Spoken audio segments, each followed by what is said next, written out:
Welcome my friends to part 2 of my tutorial on the Interstellar Frontiers. That's a working title, please keep that in mind. We're going to focus on designing and constructing a starship. On the last installment, during our exploration phase, one of my ships encountered a rogue Imperial warship. We rolled an 85 on their intent. We discovered that they have a class 3 hull, which I need to make a correction from the last time because I mistakenly called it a destroyer class, which is not true.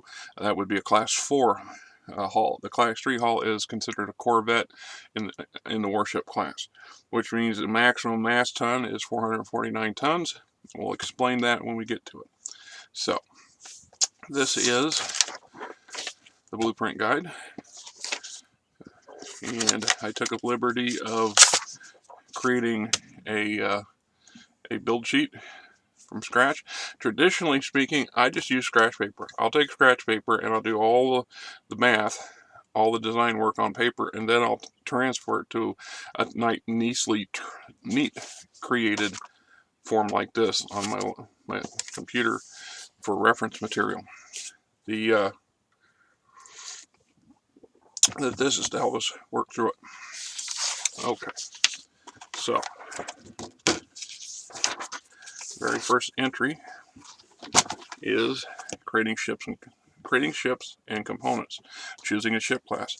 It's already been chosen for us, and all the ships that are part of my house fleet, the two scouts and the two mining ships, are based off of a class 1 hull. This here, the shuttle is a manufactured item. That is actually manufactured as a component, like you would a fighter or a tank.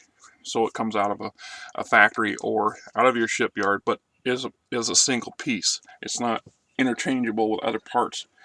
That's just for your information. The base concept here.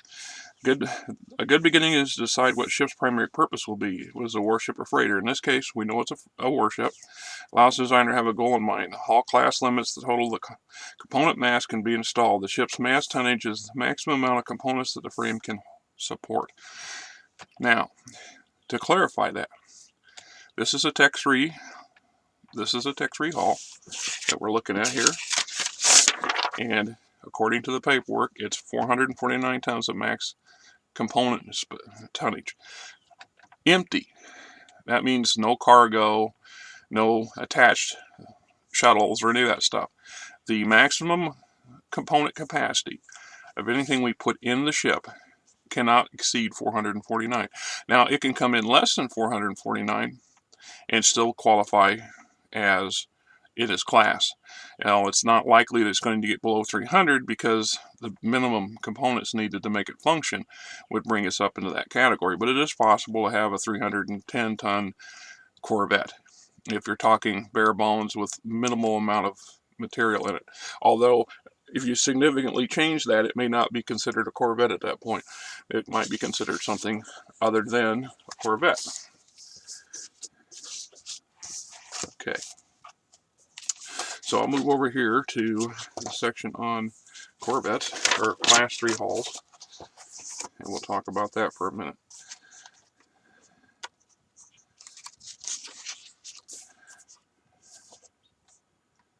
All right, see, Class 3, Tech 3, got our build costs. This is what it would cost us to pay our factories to pay our shipyard or our factories to produce it. New cost is what it would cost if we purchased this new from a passing merchant or off of a trade world.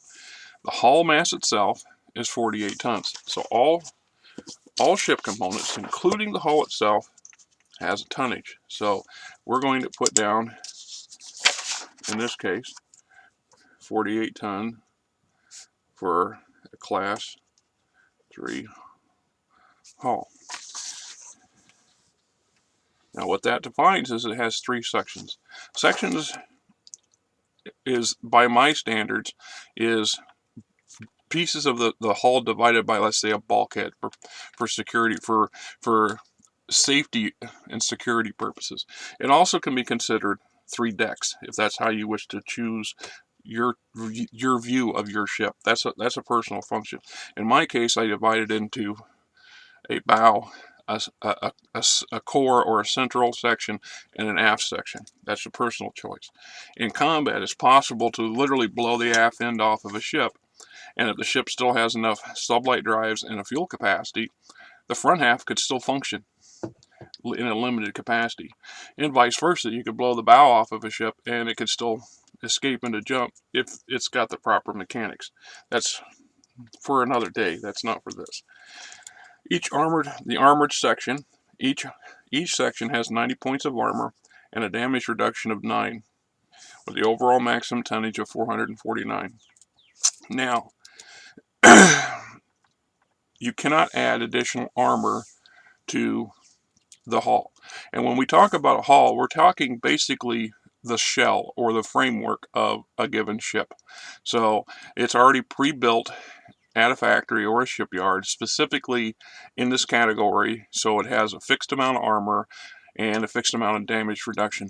However, there are mechanics in the back of the core book for incorporating exotic materials that you may locate or find or discover, and doing the research, the R&D work necessary to utilize that stuff in manufacturing a hull that has a better damage reduction or a better armor class.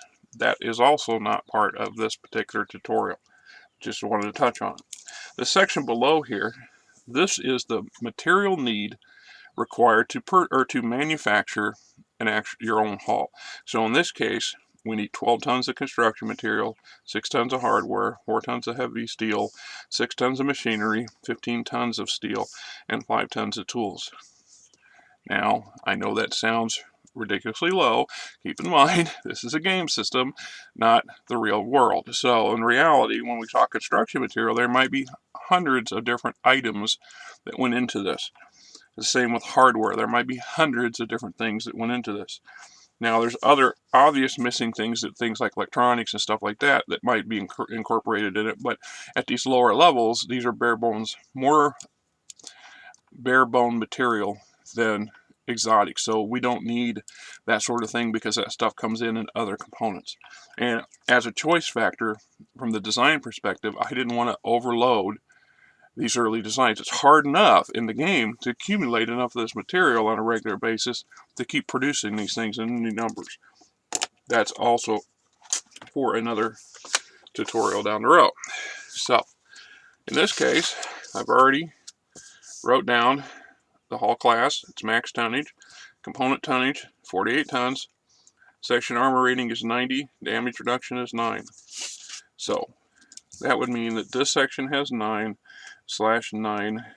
90/9, 90/9.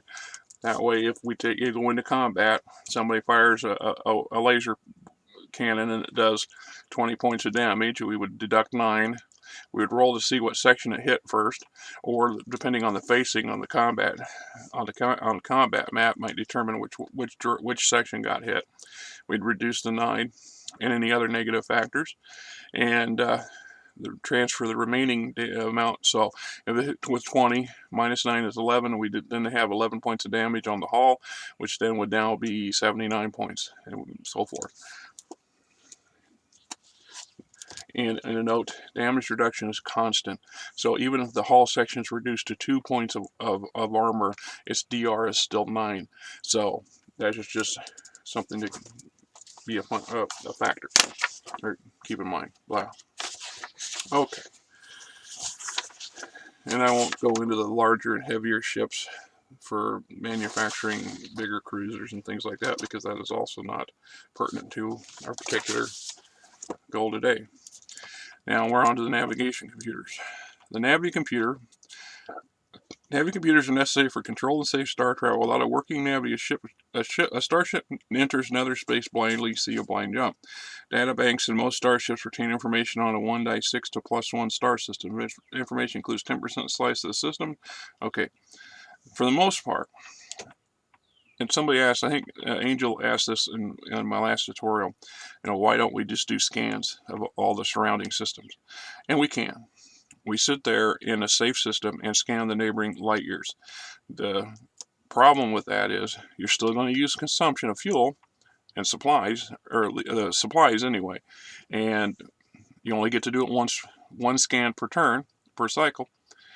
You're also going to negate that option of using the chart for exploring unknown space. So entering a system you've never been into before gives you some advantages. Scanning it in advance eliminates that chart, which then brings us to the chart where entering known space, which is far fewer options for exotic finds and things that you may just get. The sensors at long range are minimal, so you are basically getting a star and a star type and nothing else from a light year away. It's just game mechanics for my game system. It just works that way. This isn't Star Trek, this isn't Star Wars, and from the perspective of keeping it simple, it was easier and simpler not to go to that extreme. So the databanks themselves, and the reason this notation's in here is because if you capture an enemy ship or decide to use your spies to slice into a visiting merchant captain's navicomputer to get information on other star systems in the region, it's a doable thing, but what we've already done is put a pre-check and balance. So there's a minimum of 2 known systems in their databanks. That doesn't mean that the captain doesn't have more extensive navi charts of his own, but they're not. It's like the old sailing days. The navigators and the captains would keep those star charts in a separate computer, someplace else, hidden, potentially trapped in such a way that if somebody does attempt to slice into them and they fail, it blanks out the thing. But for practical purposes, the game's not designed to give you 50 star systems at a shot, because A, that's an insane amount of paperwork on your part, because you're going to have to roll all that stuff out, and B, it's kind of a cheat, in my opinion. Yes, once again, it's not realistic, but it is what it is. It is how I view things, to make things simpler, because otherwise I had beta testers who attempted that sort of stuff, and it was just problematic. Ship captains and navigators keep generic star charts showing known routes. Navigators compare these star charts to the Navy's calculation to create precise coordinates for a successful jump. The less data available to them is the riskier the jump can be. Hence the reason why when we jump blindly into an unknown chunk of space, we don't know exactly where the meteors are, where the comets are, where the planets and moons might be. We can get a vague idea of what the planet or the sun and stuff's going to be from a distance, so we can eliminate the possibility of the star hazard we're running into a black hole or into a nebula, which, if that's what you choose, that's fine. But by minimalizing that, you're reducing a lot of those more finer finds that you might get unexpectedly at the cost of a potential collision with something, which makes it a risk. That's up to you, the general player. If you choose to play it that way, I by no means would ever complain, because that's not how this is set up. It's just, for me, this is the way I created it. Okay, so navicomputers themselves, we're looking at a Tech 3 hull. So technically speaking, I decided to keep all components at Tech 3 or less. And even though this is an Imperial warship, so potentially there could be Tech 8 components in here, Tech 5 components in here, but for the expediency of this particular tutorial, we're going to forego that. So I'm going to limit to Tech 3 or less. It's important because, in part, the higher the tech level, and there is exceptions to this. When you get into the higher techs, they start to repeat themselves in capability, but they're reduced in tonnage. But if I'm going to use a Tech 5 navicomputer in here, its mass is 45 tons versus the 27 tons for a Tech 3. And so I'm going to choose to use a navicomputer 3. And all I'm worried about here is its mass. This is 27. The range is +3. And the movement is +3. Okay, so at this point, we've got 48, 27, and it's 68, 55, or 65, 75? I get it. This is why the famine depends on calculators. Okay, so now that we have our Navicomputer in, we're going to move on to the next section, which is crew, cargo, and passengers. Mass push. Alright. Well, you might think of jump capability, speed, and distance are important, and you would be right. Having the drives required to handle the load we wish to carry through space means that we should decide the maximum capacity now. This is called mass push. The total mass of a ship and its cargo to be moved through space or jump. It does not matter if the mass is being pushed through jump or up and down a gravity well. You need engines with sufficient mass push to accomplish this. Mass push is a big factor in designing a starship. We calculate the total mass for a ship's components limited by hull size, any cargo bays, passenger decks fully loaded, as well as hardpoint connectors, otherwise known as HPCs, if they are used to attach additional mass to a ship's hull. So, the concept here is, no matter what they say, even though in space gravity or mass supposedly doesn't exist, it does, because it takes X amount of energy to move that mass through even vacuum. That's what we're talking about here. So, and in this case, a light freighter with a single HPC rated for 150 tons of mass and an internal cargo bay rated for another 100 tons requires an overall ship of cargo, aids the ship's overall mass push.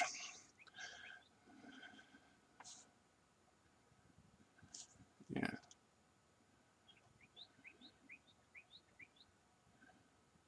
And it walks you through creating a Class 1 freighter right there. Right, but we're not looking at a freighter. We're looking at a 4-ship. So, first things first, like I said, I'm going to determine what my star drive is going to be, and I'm choosing the Class 3. Star drive 3. And that limits this to 1 drive, which ideally isn't a bad decision, although it could have ramifications later if the ship takes damage and you can't jump because you only have a single ship star drive. Having multiple star drives does give you some additional options, but it's a matter of what you're going to use or what you're not going to use. So in this case, my star drives, it talks about here using multiple drives. And we'll talk about this for a minute. Nether space. This is what I call hyperspace. Faster than light, FTL travel occurs when a lot of power is directed into creating a time-space bubble. This is then pressed between the folds of time and space itself in the same manner that one might poke a hole through a piece of paper. Try drawing a line from the middle of one side of the paper to the same point on the other side. Now poke a hole through both points. Which line is shorter? This is the sole purpose of the star drive, not to thrust the ship from point to point, but to generate the spatial bubble around the ship and poke the hole, allowing the ship to be pushed through to another point in space. This is why they call them jump drives. We are jumping from here to here in the shortest amount of space possible by following Einstein's theory, and we're basically doing this and coming out on the other side. That means it's possible to build a jump ship that doesn't move in space other than from point A to point B, and doing so means you don't have to have any SLDs. You don't put any sublight drives on that ship at all. The downside of that is that ship cannot move, and you have to designate jump locations. And then there should be risk, and I don't have a chart for that, but there should be risk of collision from other ships using the same location. Or the obvious problem is, and if you look at Fast's Battletech, that was how their system for moving ships around, is that they're fixed in a fixed position, which means they're a sitting target. Much easier for an enemy to come in and come get them. So, as a matter of, you could build a pure jump ship and not have any maneuverability, but it doesn't function for our game well. This might sound instantaneous. It isn't. As in order of balanced time, the ship inside the bubble moves slightly out of time with the rest of the universe. To compensate for this, the drive fluxes so that travel during the jump takes days. This creates the illusion and needed balance for those inside to arrive only a few days apart from the rest of the living in our universe. That was my cheat of getting around that. Well, how is it that they're moving faster than the speed of light? They're going to age different, blah, blah, blah. This is science fiction. We don't want to deal with that. It goes on about producing the energy bubble, explaining all this mechanics for fluff purposes and truth, because we don't really care. In this case, what we're caring about is this thing here. So I got a star drive 3. Its mass is 42. It moves plus 3. It also has a mass push. One engine can move is 750 tons. So mass push equals 750 tons. So now I have the maximum mass push that my ship can drag through space, including its own mass. So we're going to have 42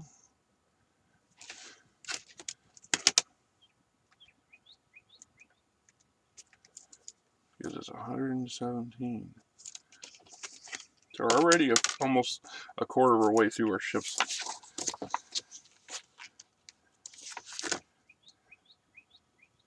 now. Remember SLDs, sublight drives. Each Tech 1 sublight drive uses or pushes 150 tons of mass through space, and not through jump, through space. And we got movement and range of star jumps explains that stuff. Our movement system, which is a repeat of earlier's. That's in the core book for that. Sublight drives SLD. Sublight for real space, that's maneuverability. The maneuverability chart. Class of base thrusters allow a ship to move through real space. SLDs also provide maneuverability, raises a ship's negative to hit modifier during combat. A single SLD is enough to provide power to a ship or platform during campaign events where combat may take place over several days, blah, blah, blah, blah, blah, blah. So we got Tech 1. Each one weighs 3 tons with a max of 150. So this is where things get to be a bit interesting, in my opinion. All right. So now don't ask me what that flashing is, because I don't know. Maybe I'm moving too fast for the camera. We know that our mass push max is 750. If we divide that by 150, we equal 5.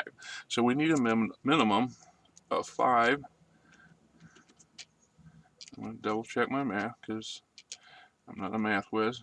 5 SLDs, which would equal 15 tons.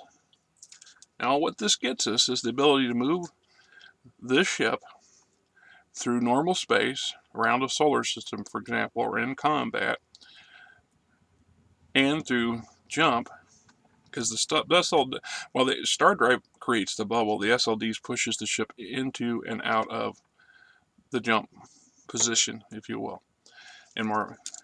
So that's why that's important. But 750 tons. This is why we also have it in SLD. So if you created a pure jump ship, it's still limited to 750 tons.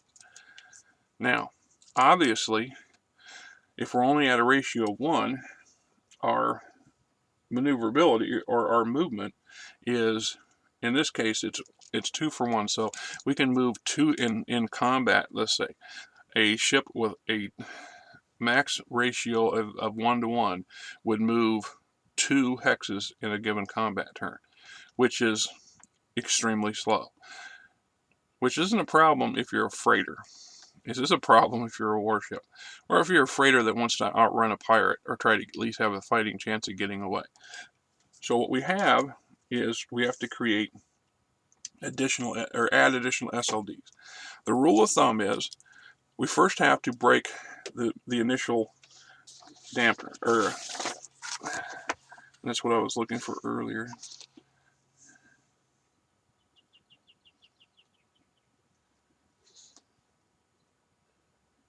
Yeah.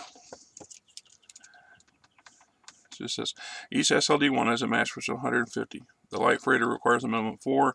600 divided by 150 equals 4. This gives our freighter a maneuverability factor of 1.0, or 2 hexes per combat round on a space battle map. To increase the SLY, sublight speed, we would need to add more SLDs. First, we must overcall the ship's total inertial shadow by a factor of half. And yes, mass in zero gravity creates inertia. Just ask NASA. I checked. To do this, we take our base of 600 tons of mass push and multiply it by 1.5, giving us 900, or a total of 6 SLDs. We now have a maneuverability factor of 1.2, or 3 hexes per combat round. So in this case, I'm going to take my 750, and I'm going to take it times, what did I say here?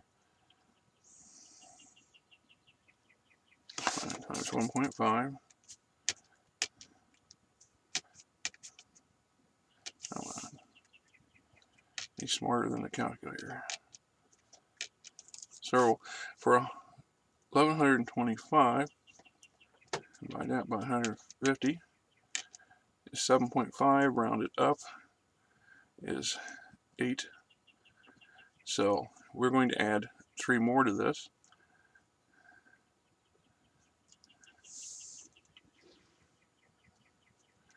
For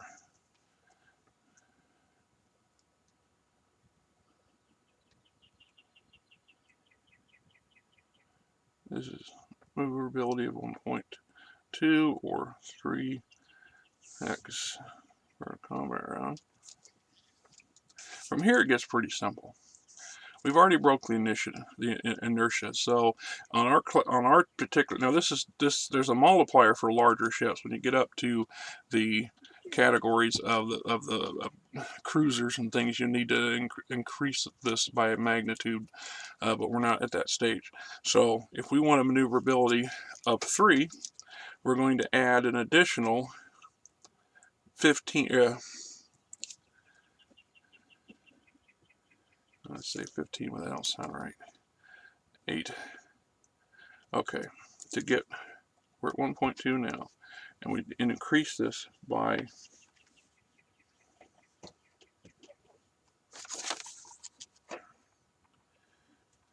and I walked myself through this stuff a week ago, so we're still eclectic memory in my butt. I do not have that.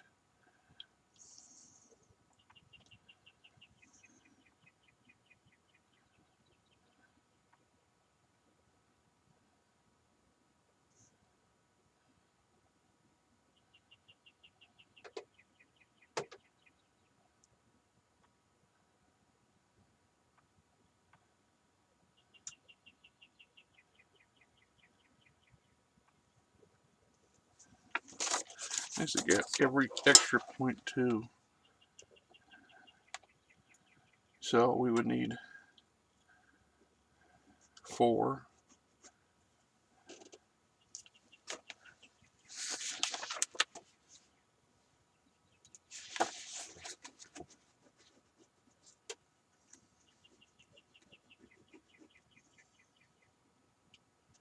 See, I'm overcomplicating this damn thing. Basically, we need to add 4, 9,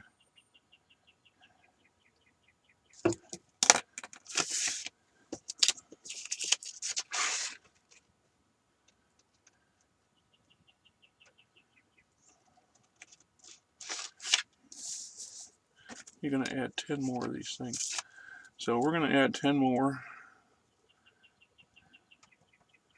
For a total of 18 SLDs, which is going to give us 3.0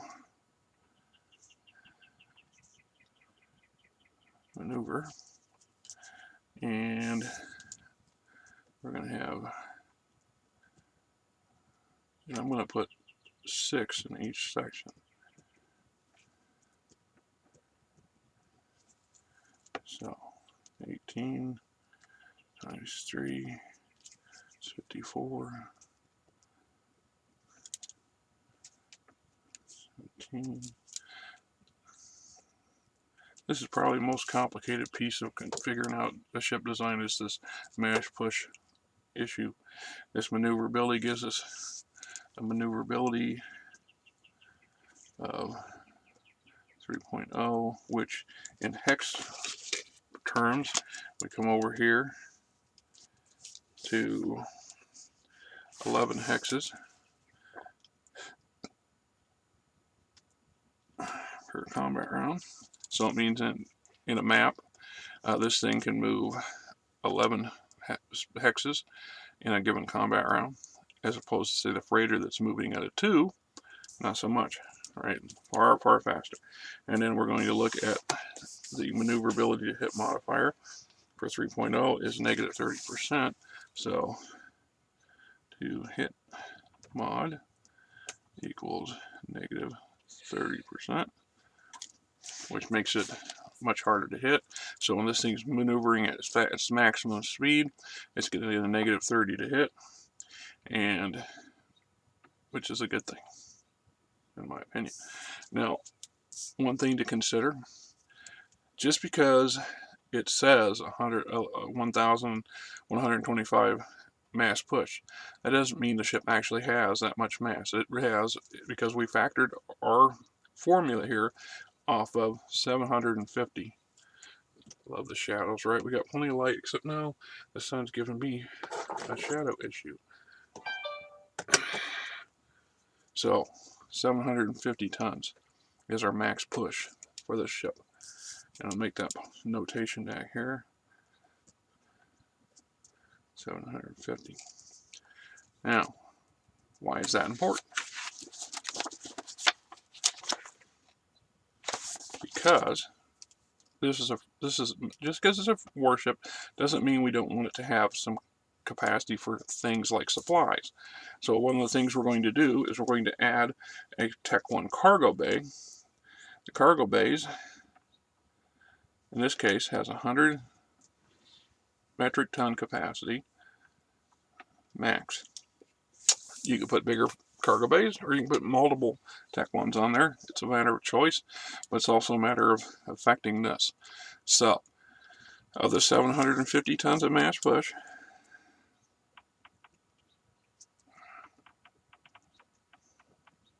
we're pushing for 449 tons from the ship, plus an additional now from cargo. That's 549 of our 750. We'll get to that point. We also need to have a crew living deck for our crew, for obvious reasons. You don't want your crew sleeping in the on the hallway. The next step is to add space environmental systems for the ship's crew, regardless of the purpose. Be it a warship or cargo platform, crew living decks and life support systems are mandatory. To know how many crew are required by a given ship, divide the maximum hull component weight by 10. Alright, so we know our ship's going to be 449. If we divide that by 10, it's going to round it up. This ship's going to require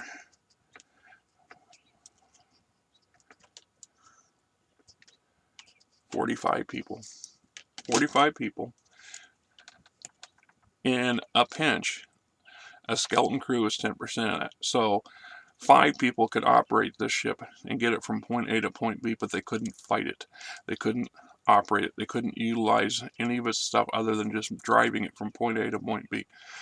So the rest of those crew members are cargo handlers, are ship stewards, are gunners, technicians. People are going to keep the ship running and operating. So just so we know, we can do that, but we're not going to. We want, in this case, we're going to utilize a CLD3 crew living deck. And remember what I said, you could choose to use lesser components. So I could use a couple Tech 1s and get my equivalent. The maximum for Tech 1 is 30. So if I could use 2 Tech 1s and have 2 separate crew living decks, each one would handle up to 30 people, combined as 60. That exceeds the 45 that we require. In this case, I'm choosing to use the Tech 3, which supports 90 people. So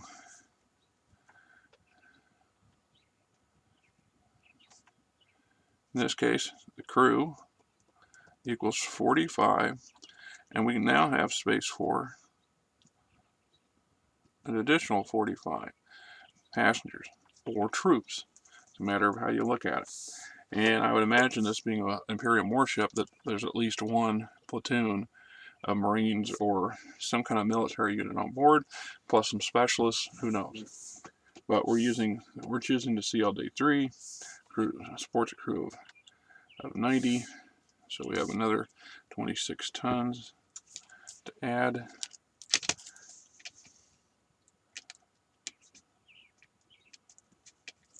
$197.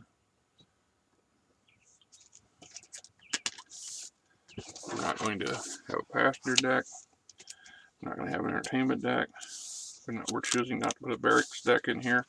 We don't want that many troops. It would require more life support, which is the next thing on the agenda. Life support. Complex system internal works that project oxygen, heat, artificial gravity, water, communications, and power throughout a ship. Ships with a single life support find it evenly distributed among the sections. Larger ships or ships with larger number of passengers may have multiple life support systems. Life support on these ships will be divided evenly between sections whenever practical. Life support also includes basic support needs such as refreshers, passageways, as well as consumable storage for which is separate from cargo bays. Factoring more than one, we don't care about that. So we're going to choose to use a X3 life support because, like I said, for simplistic purposes, and I'm going to put this down in this section I dubbed shipwide because this is probably the only component that doesn't have a specific location. And there's a reason why I'm doing this, if you haven't figured this out. In combat, these components are all vital to the ship's operations. If the section 2, the midsection, takes a hit and we hit the cargo bay, we're going to damage the cargo bay and potentially the cargo on it, in it, or all of it, but it's not going to affect the ship's ability. We hit the bow and we take out the navi computer, the ship's going to have a problem jumping. If we hit the aft and we take out the star drive, it's going to have a problem jumping. There's also possibilities for additional damage. If you hit the star drive, it might explode. If you hit the fuel cells, it might explode. We'll get to that. So in this case, our life support carries 12 tons, metric tons of food, oxygen, and water. You can also, I call them metric tons, you could also call it 12 points, however you wish to look. And it will support a crew between 61 and 120, ideally up to 120. So, we're going to say life support system, and 1.5 mass push, add that to our growing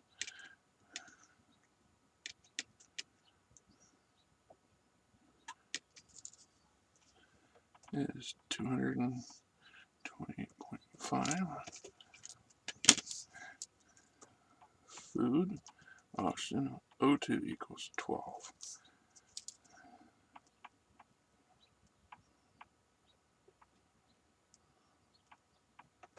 Now, this means this ship can function for 12 cycles away from supply. That means potentially it could go out six jumps and come back 6 jumps, or it could take 12 jumps to go from here to there. That's a considerable amount of distance based off of what it's got for its particular range and movement. Movement doesn't change at this point. We know the movement here and the movement here. Total move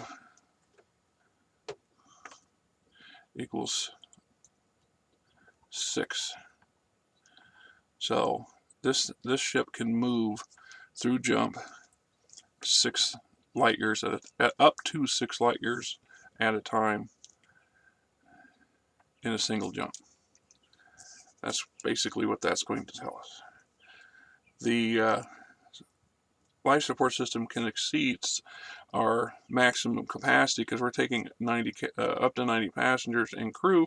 This thing can hold an additional 30. So in a pinch, we could take another 30 and put them in the cargo bay if necessary. So we could carry 45, 30, that's 75. You could transport 3 platoons of troops on board this ship without taxing and exceeding this.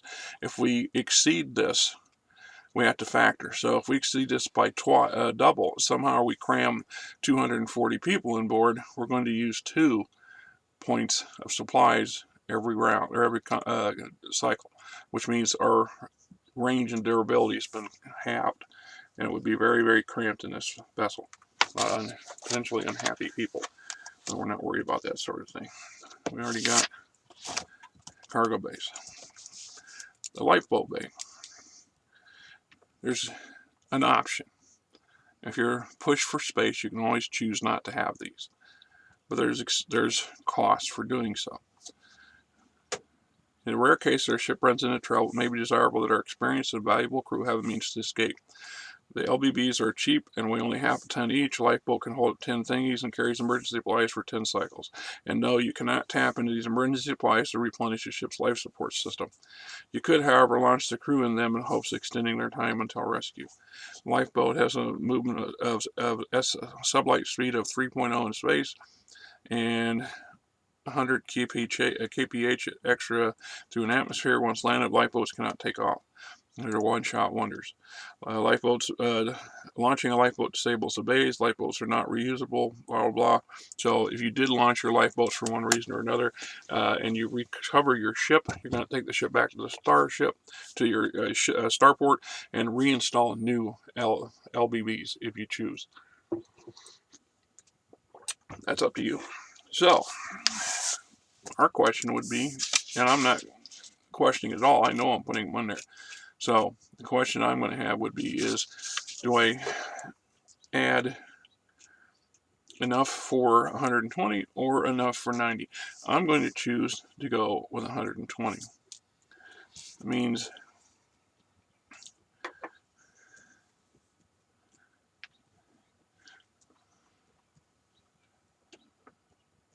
four per section.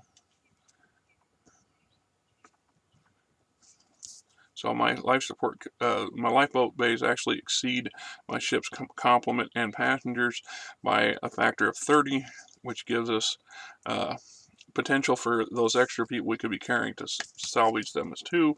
If we exceed the capacity, well then somebody's going to be left behind. There's just no way of getting around it. We take 12 times 0.5, which gives us 6. So we're going to add 6.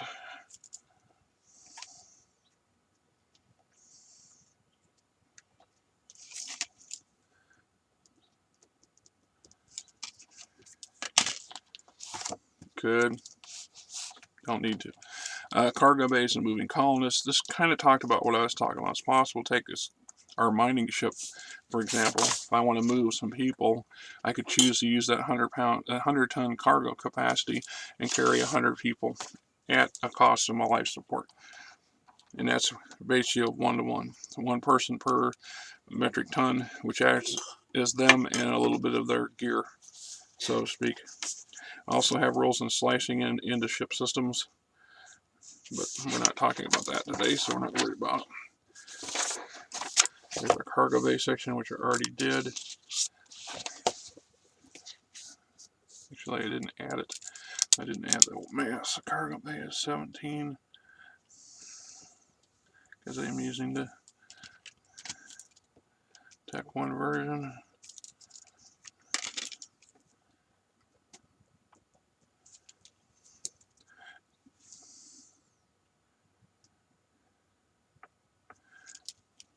When it comes to cargo bays, I've had some pretty odd conversations with beta testers over the years on it.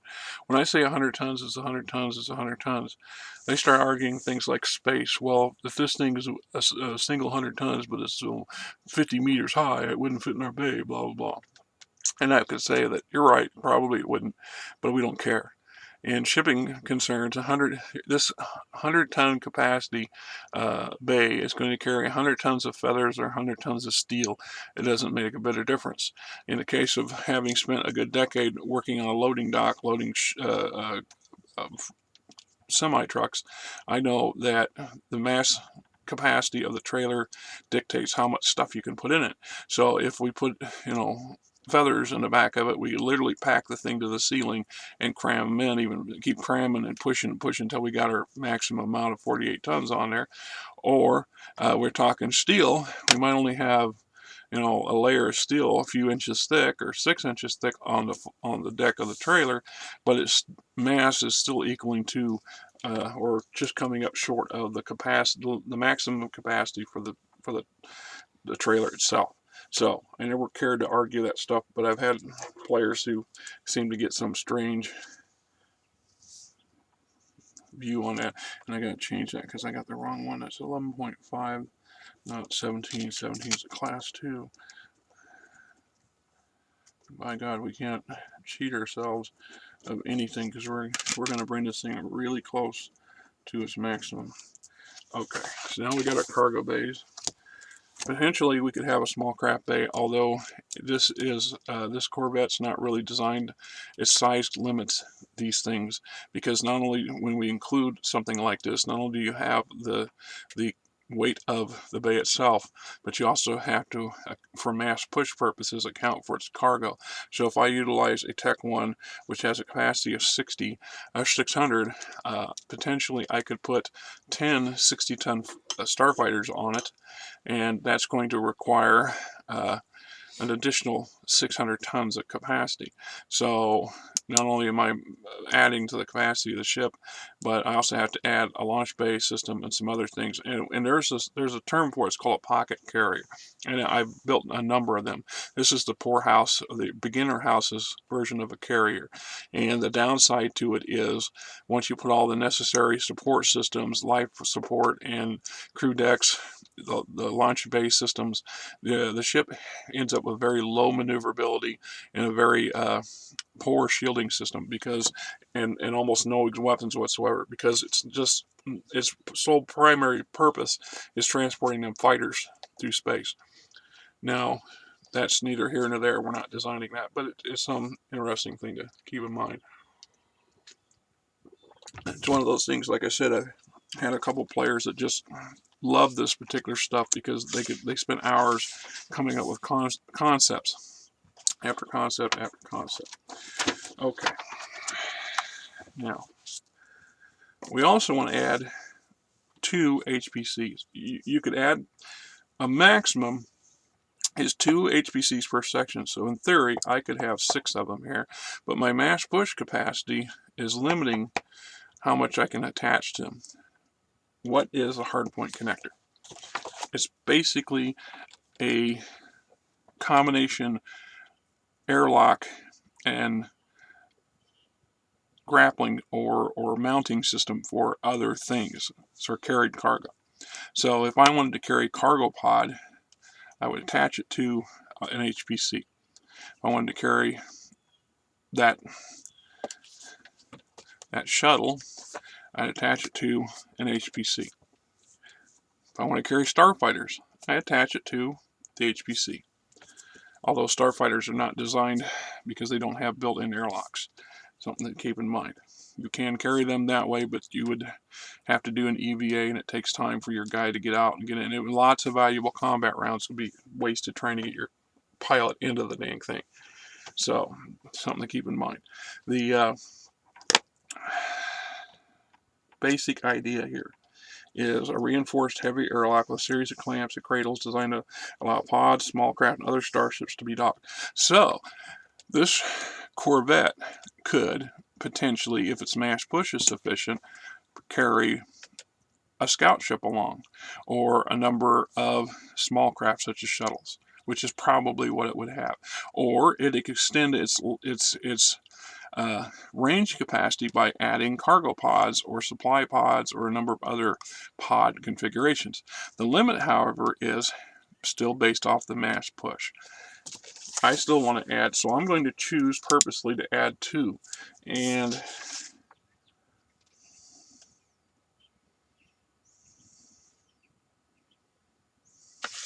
I'm going to put both of them in the center section. They weigh 9 tons apiece, which is 18.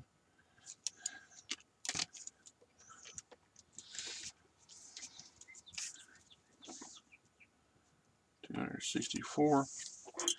Now what we got to do here is, since,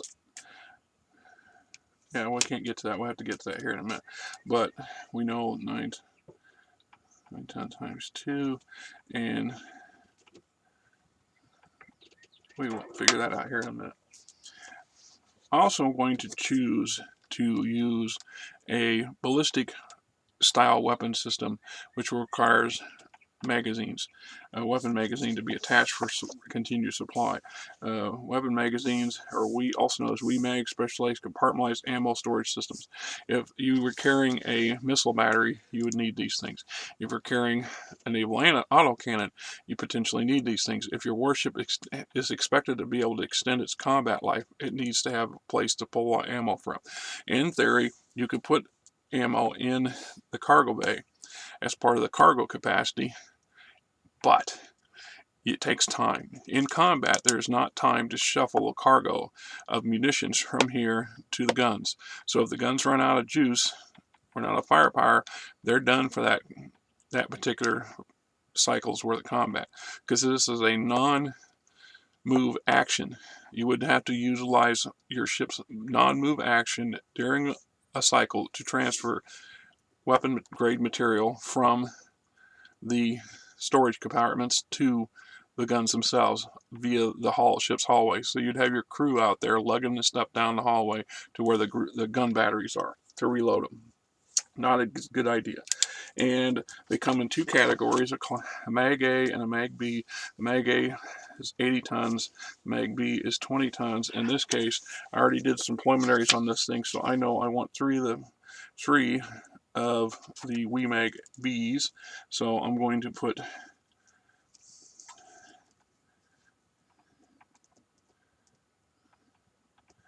three of them in here. They each equal 2 tons empty, which is 60 tons full,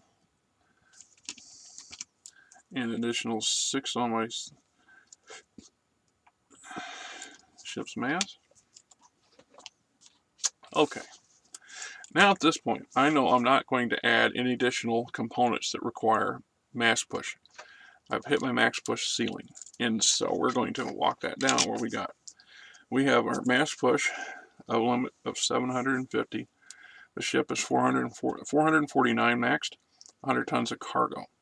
And then we're going to say ammo, and we figured that at 60. So I'm going to give myself a total of this.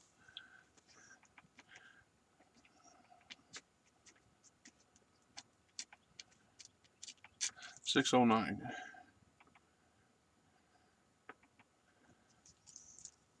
So we're going to subtract that from 750. It is 141.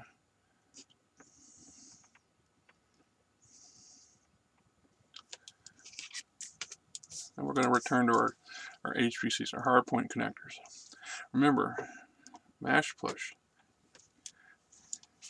These things are limited to the amount of mash push capable, and it's going to vary. Well, for game purposes, we're going to assume our cargo bay is full of supplies and that our WEMAGs are full of ammo. This leaves our total mass push of 141 between both of them. Not a piece, between both of them. That means I could either carry a cargo pod that weighs under 140 tons, and I'd have one empty HPC. Or, in this potential option, is I'm going to carry a single drop shuttle, or a pair of them. Each one weighs 50 tons unloaded. They're 100 tons for their fully, if you add stuff to their cargo bay. So in this case, I could carry 2 empty shuttles, which might be because I'm going to use them to deliver those troops that I'm carrying, and their cargo is the troops, and it's already factored up here, so I don't have to add to it. So I potentially could carry 2 shuttles, or I could carry a fully loaded shuttle or a pod or a number of other things. Also, potentially, Since our max push is at 141, I could have a light scout. A light scout, you can build a barebone light scout that comes into like 114 tons. So you could easily carry one, which then would give this ship an additional ship and some functional options. In a pirate raid, for example, by carrying that ship, in theory, you could sit this thing in one star system, have it scout in a second one next to it nearby. It's looking for pirates. It spots a pirate. It whistles up this thing jumps in, and then the two of them together engage the pirate. And then when they're done, this thing docks itself to the scout, and then they waited, the following cycle they jump to some other location or whatever. That's just an example. But we now have our total mass push capacity, cargo capacity. So this ship potentially could carry 240 tons of cargo if you're using a cargo bay here. If you want to know why, the smallest cargo bay or cargo pod we have is a Tech 1, which its mass itself is like 22 tons or 24 tons, and then in addition it carries 100 tons of cargo, so it would be 120, 124 of that 141. Now there's options here. There's always options. If we choose to forego 3/4 of our ammo, we could then carry 20 tons of ammo and an additional, freeing up the other 40 tons for the HPC. Now my HPC potentially could carry 180. Divide that by 2, that's 90 apiece. You could carry slightly bigger shuttles or more cargo in another cargo pod. If I choose to forego the contents of the cargo bay itself and leave it empty for this purpose, I could now carry 281 tons. So I could potentially bring a gunboat along, which would be a Tech 1 warship, or a system cutter, a combat cutter, or even two fully loaded cargo pods. It just means that my internal bay is empty. There's some flexibility here in the design. While that doesn't matter that much for an NPC ship, it matters a lot as your house ships, because you're going to find yourself juggling, especially in the early cycles when you only have a limited capacity of these things. A few of them, you're going to utilize them to the maximum. You might find yourself juggling things up and down quite a bit depending on what it is you're trying to accomplish. So we've established our mass push, our hardpoint connectors, our cargo bay. We already established our star drive earlier. Now we have to get our fuel cell. We also got our sublight drives installed. I chose, like I said, we're dealing with Tech 3, and I'm going to put a Tech 3 fuel cell on board. Mass time is 36.5.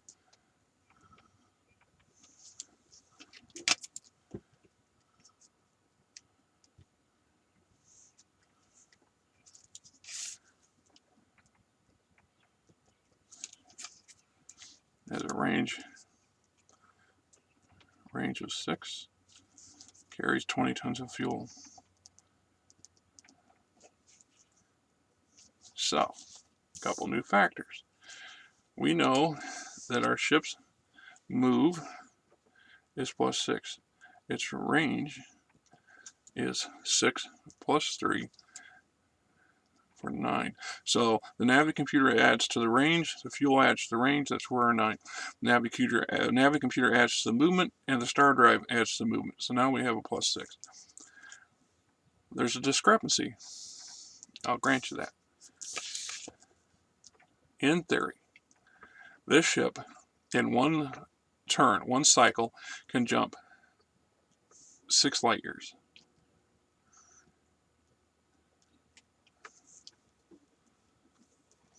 Or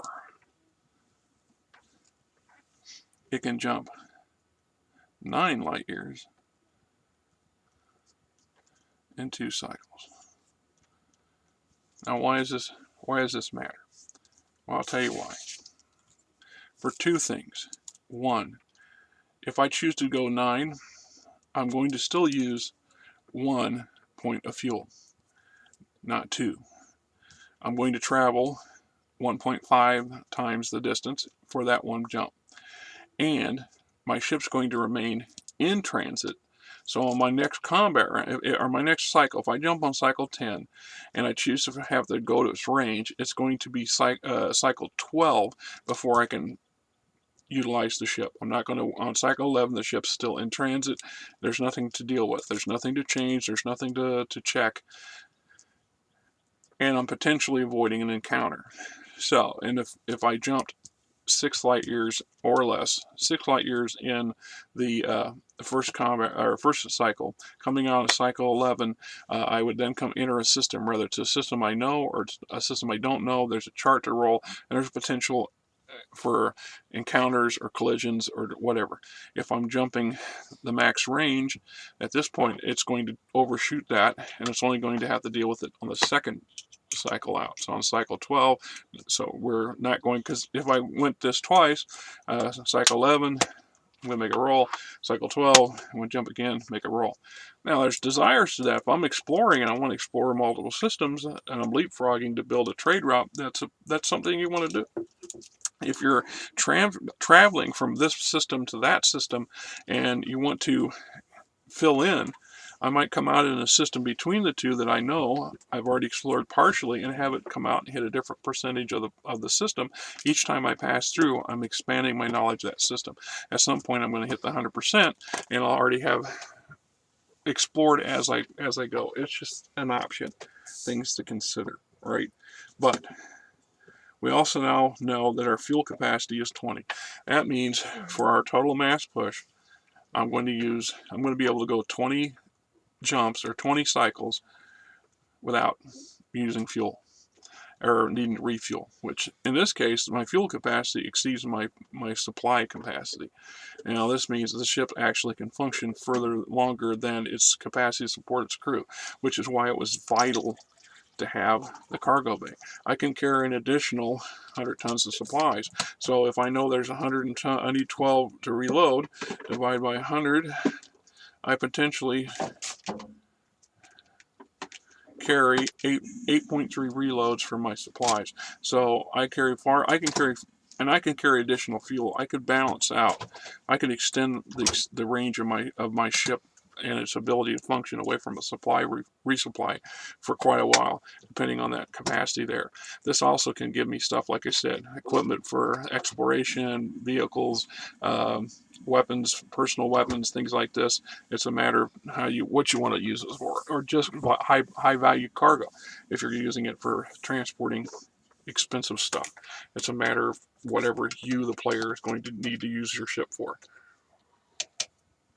At this point, because it's a Imperium warship, we can speculate what's in there. We could actually go to the level of rolling up stuff, or we can just common sense things. I could commonly assume that this guy had carried additional supplies in here, and then I could roll a percentage to see how much of it he used up. So if I rolled 50% and it carried enough resupply this for 8 turns, maybe he's already used 4 of that up. It's a matter of however you want to do. In this case, we're not going to fret about it. We got our fuel cells. Now, we're getting into the offensive, defensive sections of this thing. First thing on first, I want to have gun mounts. Each section can mount a gun mount. So I'm going to have 2 in each section. That gives me 6 gun mounts. Each one weighs 1 ton apiece, except I'm going to use the Tech 3, so they're 3 tons apiece.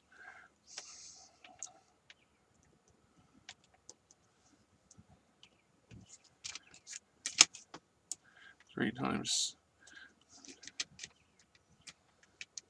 18.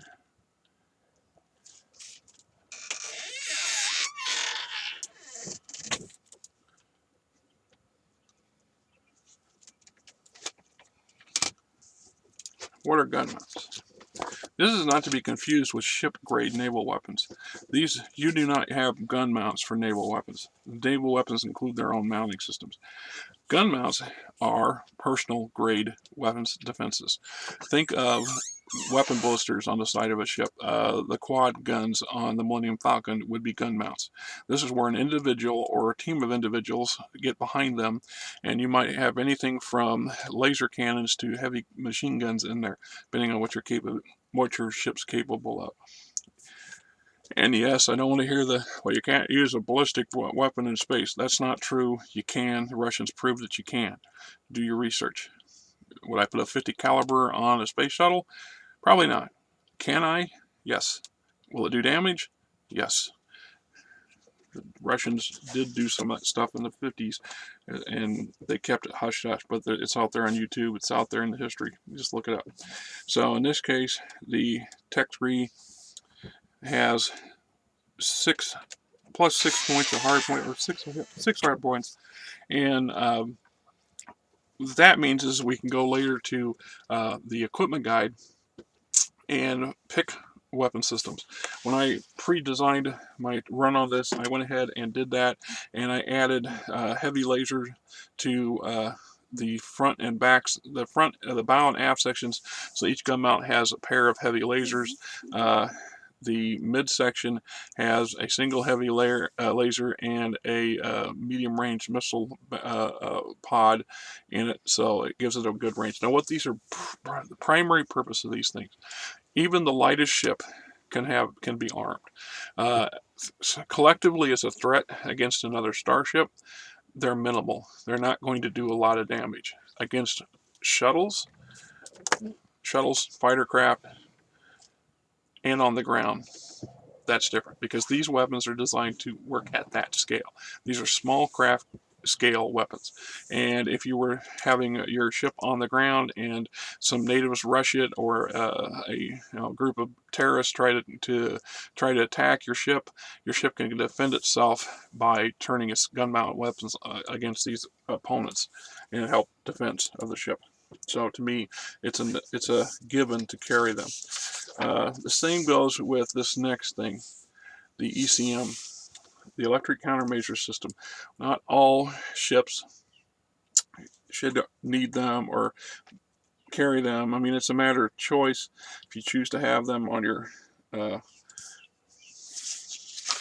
freighters and stuff, you got to build them or buy them. It's still doable. In this case, I'm using a Tech 3 ECM, which is 9 tons. Gives me a 2-hit modifier of -14%. Now, remember what I said earlier with our maneuverability at 3.0, our 2-hit modifier so when this ship's in combat, flying in space at its maximum speed, it has a -30. Plus, with its ECM system engaged, an additional -14. So now our ship is -44% to hit. This is our mods for combat. And if my opposing ship crew and its gun systems and its ranking gives it a +60 to hit, +60 minus 44 means it would get, what, a 16? They'd have a 16% chance of hitting it plus their roll. And that's how that works. It means that the odds of them hitting it are pretty low, which isn't necessarily a bad thing if it's your ship. If they're much more competent crew with better equipment, the percentages go up, and then these things become more important. Ship system shields. Okay. Now we're getting into something that's just a hair complicated. Their shield systems for my game system come in several options. Obviously, the scale, or the class of them, the higher the class, the more defense they get, the better off they are. We also have the layered effect. Whenever possible, we put a core shield, which protects the whole ship. And then we're going to have a shield in each section. So each section has an additional shield over it. So a matter of placement is, do you place this as your core? That's how I always argue it. And then the section. So if I attack a ship and I hit them in the bow, primarily the damage is going to hit that outer shield. If the damage exceeds that, the shield collapses temporarily. The additional remaining damage then hits the core shield. If there's submission to dissipate this, whatever's left hits the hull minus the damage reduction. That's the whole point here. I've had players go the reverse, where they put the sections under as the core and then the exterior shield over the whole thing. I think that weakens the setup myself, but there's no, to me, this is the more logical. It's a matter of how you want to look at it, I guess. So I'm going to have a core shield, and I'm using Tech 3s because we're wanting to use as many Tech 3 items as we can in this thing. And we're going to have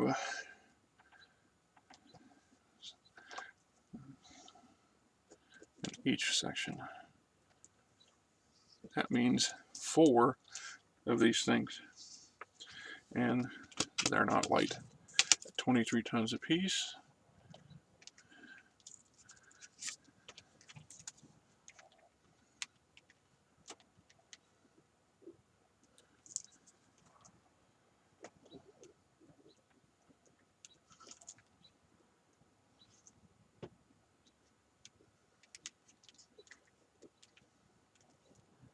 That's 92 tons of shield generator. In this case, each shield generator, defense plus 24, with a recharge of plus 6 or combat round. So to give you an understanding how that's going to work, if I have a core shield, it's plus 24, and I have an outer shield, each section has its own, plus 24. I'm going to do damage here before I can get to here. Once I do that, then I can get to the section damage. So we actually have a respectable amount of capacity here for what we got.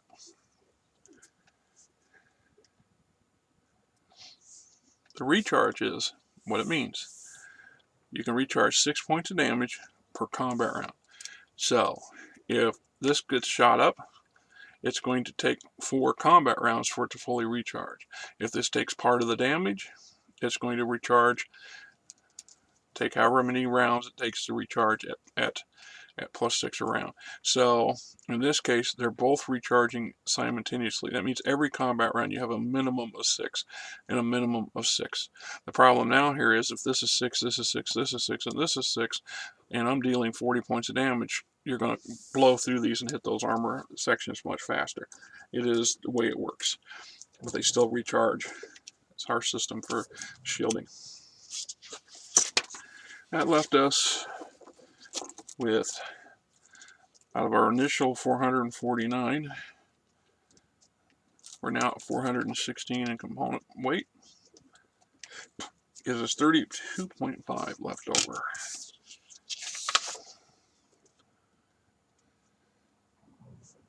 Make sure I'm not missing anything. I'm pretty sure it happened.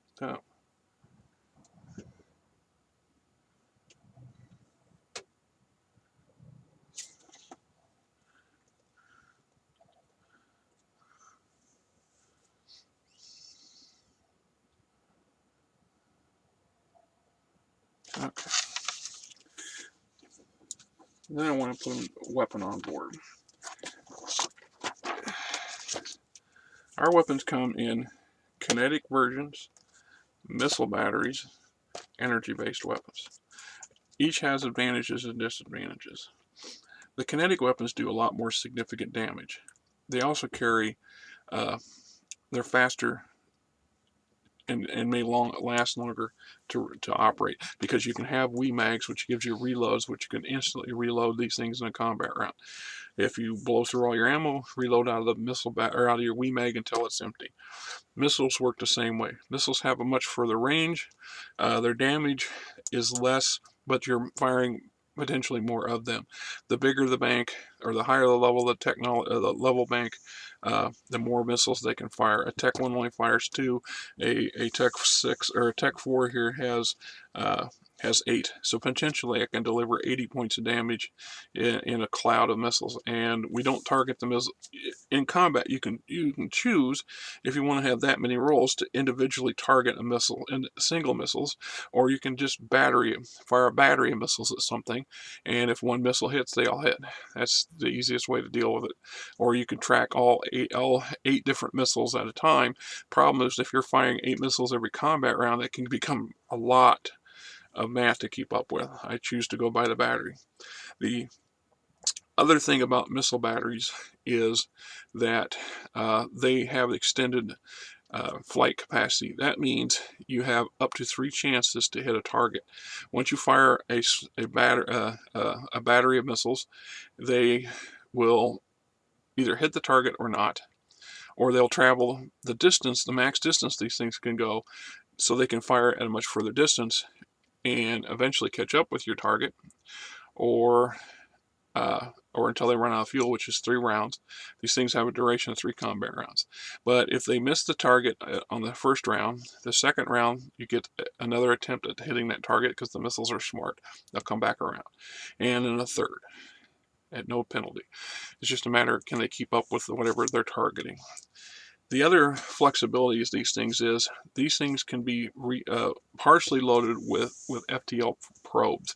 These are one-shot exploration items that you produce or purchase, and they have a certain maximum tonnage a piece, so that limits how many of them you can put in a particular WeMag.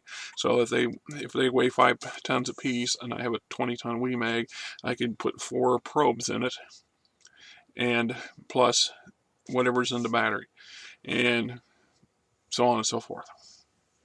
The kinetic weapons, the energy weapons. Now the energy weapons, for the long term, are probably preferable over either one of these systems because they do not require additional reloads. The downside is that they have a limited capacity for charge ratio. So that means in combat, when you've drained your batteries, your energy banks, you either reload them with battery capacitors from your WeMag, which means you could still carry additional reloads if you need, or you can choose to forego that. It just means that when they're drained, they're drained, and then on the next cycle, not in combat rounds but cycle terms, they'll recharge themselves. So if your ship is engaged in a battle this round, the cycle, and it uses up most of its batteries for its weapons and survives in the next cycle, these are recharged, and you could either engage in another round of combat with whatever if you're still in that position, or they can go on doing their thing. So there's advantages to having these. The big ships, the capital ships, usually carry a collage or a combination of these things for the various tactical options they give, and it's a matter of choice. I'm going to choose to use the naval railgun since it's Tech 3. Its mass is 23 tons. Minimum, it's medium range. Attack is plus 12. Carries 10 shots. Takes 7 tons of to reload it, and each shot does 12 points of damage, or 25 points of damage. So I'm going to put a naval railgun. In this case, I'm going to put it in the top. You could call it the sail if you choose, although the bigger capital ships actually have an additional section or potential section. It would be a sail.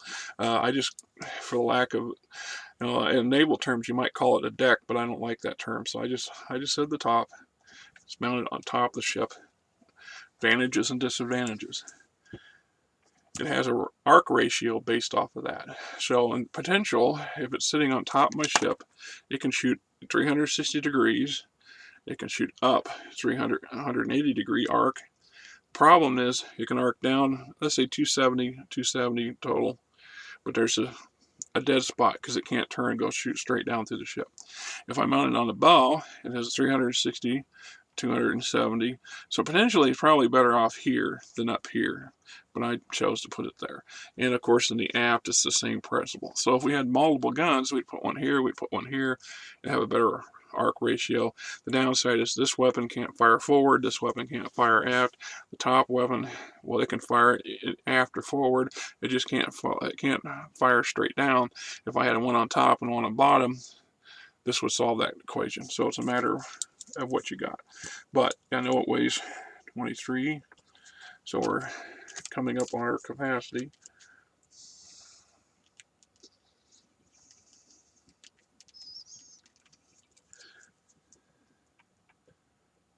$439.5.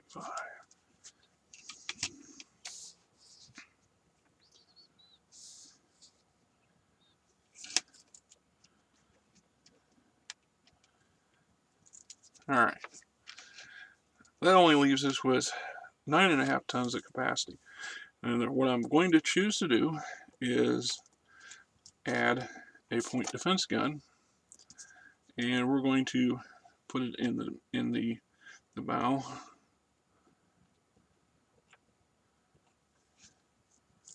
And that's another 7.5.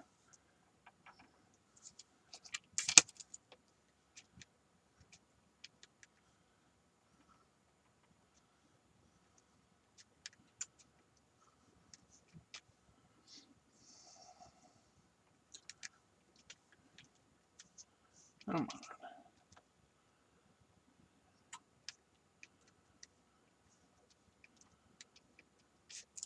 447.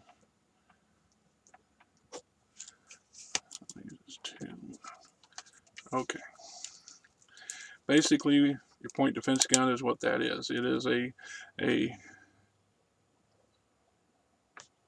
it has a varying range. It actually can be short range to extended range. It's an anti-starship fighter, anti-missile weapon. So you could utilize it in an offensive capacity or in a defensive capacity. So if I'm in 2 stages of combat, my round and your opponent's round, and if in the opponent's round it has fired, let's say, missiles at me, I can choose to fire defensively my PDG between the opponent's round in an attempt to hit the opponent's missiles, or attacking fighters or attacking shuttles. And then on my combat round, it's expended, so the weapon only fires once per round. So on my half of the round I can fire it, or on their half of the round I can fire it. I can only do that with this particular type of weapon. And this is a ballistic version, but there is a laser version of the same weapon. I think it was an anti-missile system, if you will. And then on my offensive side of the combat, I would use my main naval railgun to attack. So I can attack on either thing, or I can combine them together. So in this case, this thing can target one target, this thing can target a second target, or the same target. It's a matter of perspective. Now we've got -2, so potentially my mash push total here is now 143, because I have not exceeded my total mass. My total mass is 147 tons for the ship weight.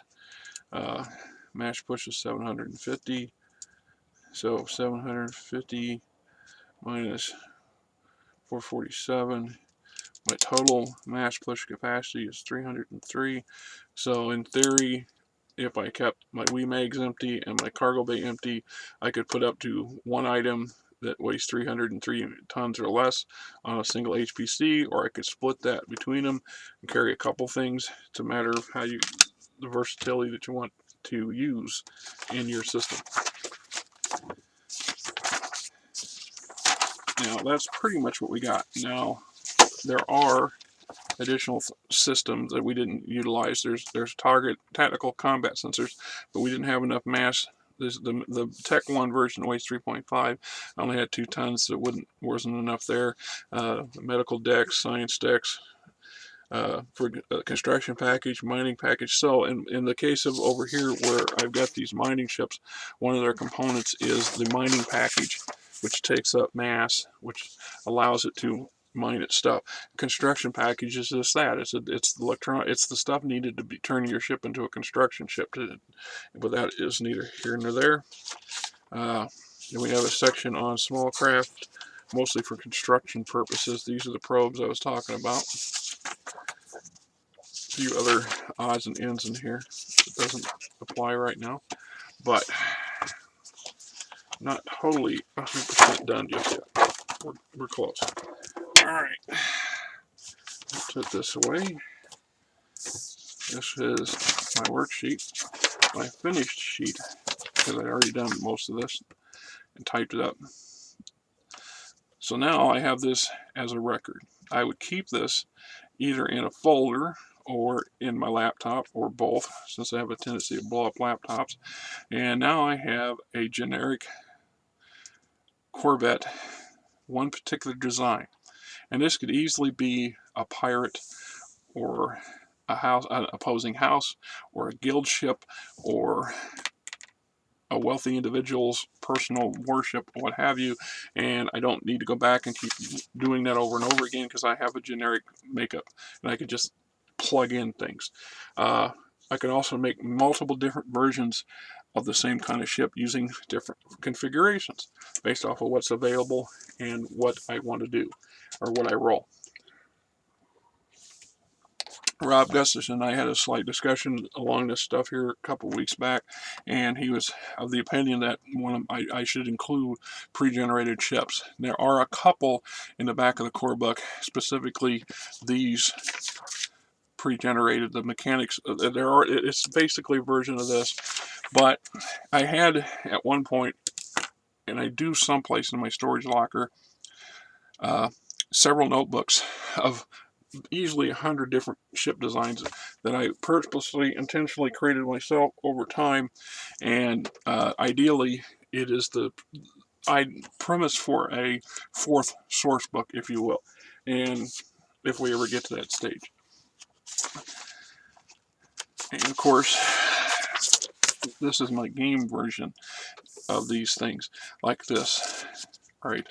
I move them around, so if I move this to a different system, if this shuttle went to another system, then now the scout's in this new system, and this is in a different system based off of the stuff we did on the first installment, right? So this is how this system would look, because we discovered that, and it's here. Okay, I could create these things on cardstock, and I probably will in the future, to give you an idea of what that meant. I also wanted to show you what I meant by tape. So if I take certain types of tape and I place them strategically on these things, I can now put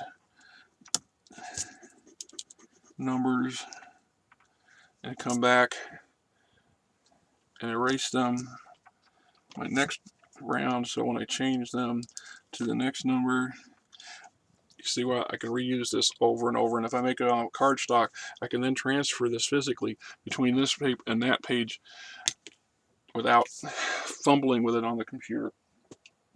It's a matter of choice. All right. Good Lord, it's an hour and a half. Well, there you go.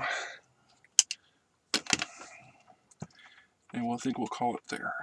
Thank you for